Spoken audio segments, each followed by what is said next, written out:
Hello everyone. ఈ వీడియోలో తెల్ల శనగల కూర అయితే ఎలా చేయాలో చూపిస్తున్నాను. ముందుగా శనగలను రాత్రంతా నానబెట్టుకోవాలి.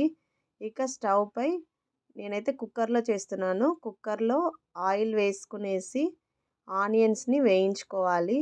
ఆనియన్స్ వేగిన తర్వాత అల్లం వెల్లుల్లి పేస్ట్ పచ్చివాసన పోయేంత వరకు వేయించుకోవాలి.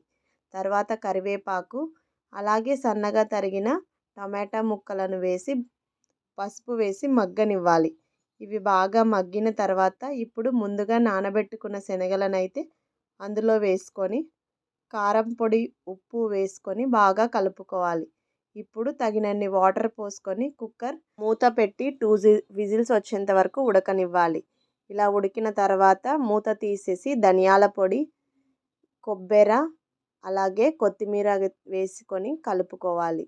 ఒక 2 నిమిషాలు ఉడికిస్తే కూర రెడీ. వీడియో చూసి వెళ్ళిపోకుండా తప్పకుండా లైక్ చేయండి. Thank you for watching.